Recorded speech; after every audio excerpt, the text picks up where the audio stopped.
Let's talk dirty. Emotional baggage dirty, I mean. We're switched on 24/7 if we choose to be in this really fast paced, hectic world that we live in. And we kind of see it as normal to feel tired most of the time, lethargic some of the time, maybe a bit like we're on an emotional roller coaster. We're under a lot of financial and emotional and mental pressure a lot of the time. But if we're feeling like this most days, that is not normal. And the chances are that your emotional baggage or your past trauma is catching up with you. My name's Carly, aka Coach Carly, and this is the kind of thing that I help my clients to overcome. So let me put this in terms of a metaphor, because I really like metaphors and analogies when trying to explain things. If you imagine that you're born, or we're each born, with an empty Hessian potato sack. Get that kind of visual going in your mind.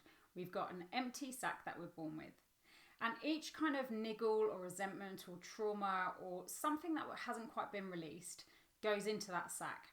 So for example, this might be a time that we felt we were picked on in school, and that goes in the sack if we don't release it at the time. This might be that time that our brother picked on us and our parents didn't take our emotional upset very seriously at the time. That goes in the sack. And then we kind of get older and bigger traumas happen to us.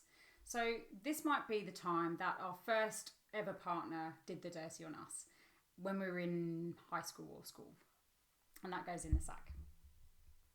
And then the kind of upsets get a bit more manky and resentful as we get older.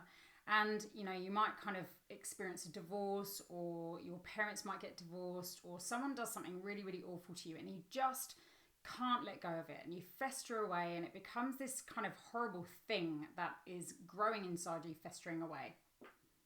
A bit of it just fell off the floor. Look at that. That's gross.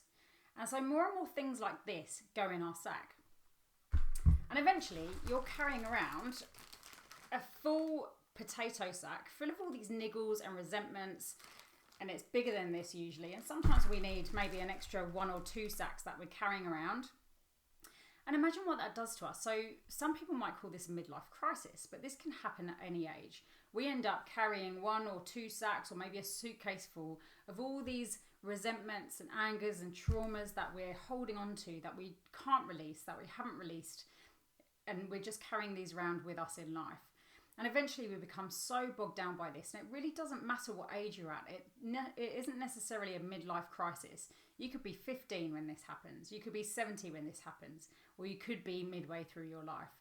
And we express this in a number of different ways. But when we're really holding on to resentments and hurts and betrayals and angers, then they kind of fester away inside us. And this is generally the point at which I start working with my clients, when they're full of past emotional traumas and baggage that's just weighing them down, it's bogging them down. They feel like they're kind of walking through the mud, wading through life.